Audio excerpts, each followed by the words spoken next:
श्रवणीय समस्त विषय रे राजेंद्र हे राजा नृणाम मनुष्य समाजर सन्ति अछन्ति सहस्रश हजार हजार अवश्यताम अंधमानंकर आत्मतत्व आत्मज्ञान अंतिम सत्य गृहेषु घरे गृहमेधिनाम परिवारर भौतिक जगतर अत्यंत आसक्त लोक अनुवाद हे सम्राट भौतिक जगतर अत्यंत आसक्त व्यक्ति जो माने आत्मतत्व ज्ञान वा जीवन अंतिम सत्य कौन ता जानते नहीं जो माने ज्ञानहीन अंध अटंती सेमानंकर समान तिमिरन्धस्य ज्ञानाञ्जनशलाकया चक्षुरुन्मिलितं येन तस्मै श्रीगुरवे नमः। श्रीचैतन्यमनोभीष्टं स्थापितं येन भूतले स्वयं रूपकदामह्यं ददाति स्वपदान्तिकं वन्देऽहं श्रीगुरुश्रीयुतपदकमलं श्रीगुरुं वैष्णवस्य श्रीरूपं साग्रतं सहगणरघुनाथनित्यं तं सजीवं साधयितं सावधपरिजनसहितं कृष्णचैतन्यदेवं श्रीराधाकृष्णपादं सहगणललिता श्रीविशाखनित्यं नमो विष्णुपदाय कृष्णपृष्ठाय भूतले श्रीमते गौरगोविंद स्वामिने नामिने नमो विष्णुपदाय कृष्णपृष्ठाय भूतले श्रीमते भक्तिवेदांत स्वामिने नामिने नमस्ते सरस्वती देवे गौरवाणी प्रचारिणे निर्विशेष शून्यवादी पाश्चात्यदेशतारिणे हे कृष्ण करुणा सिंधु दीनबंधु जगत्पते गोपेश गोपिकान्त राधाकान्त नमस्ते तप्त कांचन गौरांगी राधे वृंदावनेश्वरी कुसुमानुसुते देवी प्रणमामि हरिप्रिये वंशाकल्पतरुभ्यश्च कृपा सिन्धुभ्यो पतितानां पावनेभ्यो वैष्णवेभ्यो नमो नमो। नीलाचलनिवासाय नित्याय परमात्मने बलभद्र सुभद्राभ्यां श्रीजगन्नाथाय ते नमो। जय श्री कृष्ण चैतन्य प्रभु नित्यानंद श्री अद्वैत गदाधर श्रीवासादि श्री गौरभक्तवृंद हरे कृष्ण कृष्ण कृष्ण हरे हरे हरे राम राम राम हरे हरे। ओम नमो भगवते वासुदेवाय ओम नमो भगवते वासुदेवाय ओम नमो भगवते वासुदेवाय। शुभकालीन भगवत मोर प्रारंभिक भगवतम पाठर आमर समस्त आमर प्रणाम।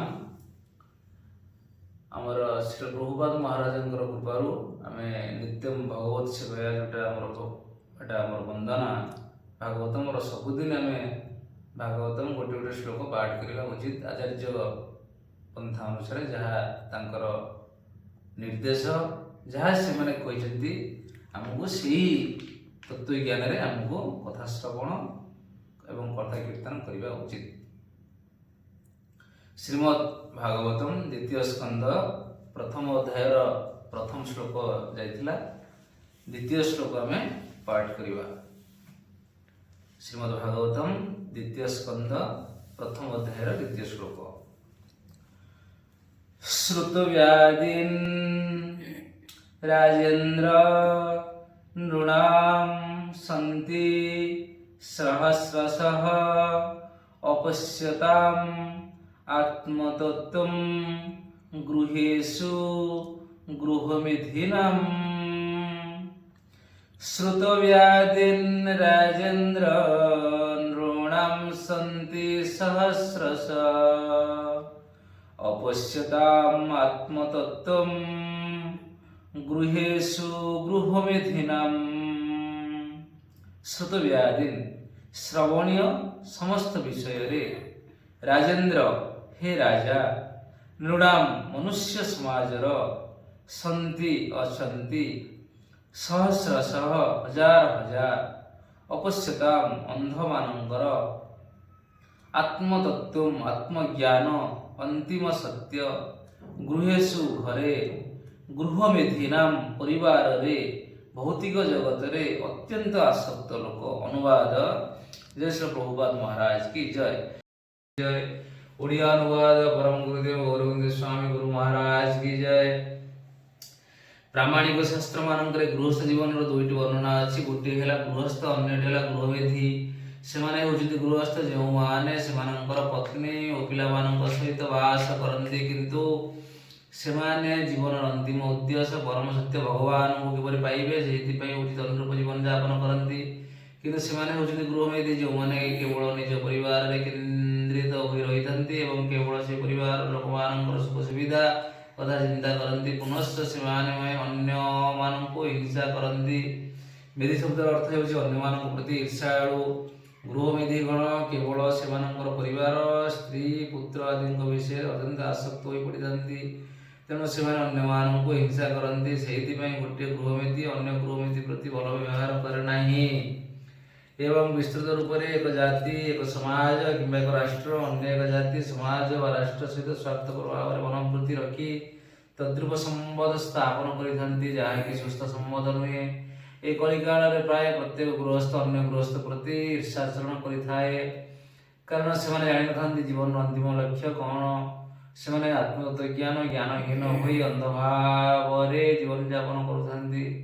ସେମାନଙ୍କ ପାଖରେ କହିବା ବୋଲିବା ଅନେକ ବିଷୟବସ୍ତୁ ଥାଏ, ଯଥା ରାଜନୈତିକ କଥା, ବୈଜ୍ଞାନିକ କଥା, ସାମାଜିକ କଥା, ଆର୍ଥିକ ଅଭିବୃଦ୍ଧିର କଥା ଇତ୍ୟାଦି। କିନ୍ତୁ ସ୍ୱଳ୍ପ ଜ୍ଞାନ ହେତୁ ସେମାନେ ଜୀବନର ଅତ୍ୟଧିକ ଘୋର ସମସ୍ୟା ଅର୍ଥାତ୍ ତ୍ରିତାପର ନିବାରଣ ସମ୍ବନ୍ଧରେ କୌଣସି ଜିଜ୍ଞାସା କରନ୍ତି ନାହିଁ।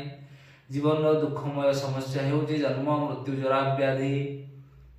ଏ ସମ୍ବନ୍ଧରେ ସେମାନଙ୍କର କିଛି ଜିଜ୍ଞାସା ନଥାଏ। କିପରି ଏସବୁ ଦୁଃଖରୁ ଉଦ୍ଧାର ମିଳିବ ସେସବୁ ସମ୍ବନ୍ଧରେ ସେମାନେ ଆଦୌ ଜିଜ୍ଞାସା କରନ୍ତି ନାହିଁ। ବାସ୍ତବରେ ଚାରି ସମସ୍ୟା ଅର୍ଥାତ୍ ଜନ୍ମ, ମୃତ୍ୟୁ, ଜରା, ବ୍ୟାଧିର ସମାଧାନ କରିବା ନିମିତ୍ତ ମନୁଷ୍ୟ ଜୀବନ ଉଦ୍ଦିଷ୍ଟ। କିନ୍ତୁ ଗୃହମେଧିଗଣ ବୁଧ ପ୍ରକୃତି ବା ମାୟା ଶକ୍ତି ଦ୍ୱାରା ମୋହିତ ହୋଇ ଆତ୍ମ ଅନୁଭୂତି ଲାଭ କରିବା କଥା ଭୁଲି ଯାଇଥାନ୍ତି। ଏ ସମସ୍ତ ସମସ୍ୟା ମାନଙ୍କର ଶେଷ ସମାଧାନ ହେଉଛି ଭଗବତ ଧାମକୁ ପ୍ରତ୍ୟାବର୍ତ୍ତନ। ଭଗବଦ ଗୀତା 8ମ ଅଧ୍ୟାୟର 16 ନମ୍ବର ଶ୍ଲୋକରେ ବର୍ଣ୍ଣନା କରାଯାଇଛି ଯେ ଏହାଦ୍ୱାରା ଜନ୍ମ, ମୃତ୍ୟୁ, ଜରା, ବ୍ୟାଧି ଆଦି ପାର୍ଥିବ ଜଗତର ଦୁଃଖ ଦୂର ହୋଇଥାଏ। ଭଗବତ ଧାମକୁ ଫେରିବାର ଉପାୟ ହେଉଛି ଭଗବାନଙ୍କର କଥା ଶ୍ରବଣ କରିବା, ଭଗବାନଙ୍କର ନାମ, ରୂପ, ଗୁଣ, ଲୀଳା, ପାର୍ଷଦ ଏବଂ ବିଚିତ୍ର ଲୀଳା ବୈଚିତ୍ର୍ୟମୟ କଥା ଶୁଣିବା। ମୂର୍ଖ ଲୋକମାନେ ଏକଥା ଜାଣିନଥାନ୍ତି। ସେମାନେ କେବଳ କିଛି ଲୌକିକ ନଶ୍ୱର ନାମ ଏବଂ ରୂପର କଥା କହନ୍ତି ବା ଶୁଣନ୍ତି, ଯାହାକି କ୍ଷଣଭଙ୍ଗୁର ଅଟେ, କ୍ଷଣିକ ଅଟେ। କିନ୍ତୁ ସେମାନେ ଜାଣିନଥାନ୍ତି କିପରି ଏହି ଶ୍ରବଣ ପ୍ରବୃତ୍ତିକୁ ଜୀବନର ଅନ୍ତିମ ଲକ୍ଷ୍ୟ ଭଗବତ ପ୍ରାପ୍ତି ସମ୍ବନ୍ଧରେ ବ୍ୟବହାର କରିବାକୁ ହେବ, ଅର୍ଥାତ୍ କିପରି ଭଗବାନଙ୍କ ସମ୍ବନ୍ଧରେ ଶୁଣିବାକୁ ହେବ। ସେମାନେ ମାର୍ଗଭ୍ରଷ୍ଟ ଅଟନ୍ତି। ଅତଏବ ସେମାନଙ୍କ ଦ୍ୱାରା ଯାହା ବି ସାହିତ୍ୟ ରଚିତ ହୋଇଥାଏ ତାହା ନାମ, ରୂପ, ଗୁଣ ଦ୍ୱାରା ଯୁକ୍ତ ହୋଇଥିଲେ ସୁଦ୍ଧା ଭଗବାନଙ୍କ ସମ୍ବନ୍ଧରେ କିଛି କୁହାଯାଇଥିଲେ ସୁଦ୍ଧା ତାହା ଭ୍ରମାତ୍ମକ ସାହିତ୍ୟ ଅଟେ। ତେଣୁ ବ୍ୟକ୍ତି ଗୃହମେଧି ହୋଇ ଅନ୍ୟକୁ କେବଳ ଈର୍ଷା କରିବାକୁ ରହିବା ଉଚିତ ନୁହେଁ। ପ୍ରାମାଣିକ ଶାସ୍ତ୍ର ସିଦ୍ଧାନ୍ତ ଅନୁଯାୟୀ ବା ଶାସ୍ତ୍ରର ନିର୍ଦ୍ଦେଶ ଅନୁଯାୟୀ ବ୍ୟକ୍ତି ପ୍ରକୃତ ଗୃହସ୍ଥ ହେବା ଉଚିତ। ପ୍ରକୃତରେ ପ୍ରଭୁପାଦ ମହାରାଜଙ୍କର ଏ ଯେଉଁ ଜ୍ଞାନ ବହୁତ ଉନ୍ନତର ଜ୍ଞାନ। ଆମେ ସମସ୍ତେ ଗୃହସ୍ଥ ହେଇପାରନ୍ତି, କିନ୍ତୁ ଗୃହସ୍ଥର ଧର୍ମ ଯାହା ଶ୍ରୀମଦ୍ ଭାଗବତମ ଅନୁଯାୟୀ ଆମକୁ କେବେ ହେଲେ ପର ଉପରେ କାହା ପ୍ରତି ଈର୍ଷା ଆଚରଣ କରିବା ଉଚିତ ନୁହେଁ। ପ୍ରତ୍ୟେକ ଗୃହସ୍ଥ ଅନ୍ୟ ଗୃହସ୍ଥଙ୍କ ପ୍ରତି ସଦ୍ଭାବନା, ମୈତ୍ରୀ, ପ୍ରେମ ସମ୍ପର୍କରେ ବାନ୍ଧି ହୋଇ ଭଗବାନଙ୍କର ଲୀଳା, ରୂପ, ଗୁଣକୁ ସଦାସର୍ବଦା ଶ୍ରବଣ କୀର୍ତ୍ତନ କରିବା ଉଚିତ। ଜୟ ଶ୍ରୀ ପ୍ରଭୁପାଦ ମହାରାଜ କି ଜୟ, ଗୁରୁଦେବ କି ଜୟ, ଗୌର ପ୍ରେମାନନ୍ଦ ହରି ହରି ବୋଲ।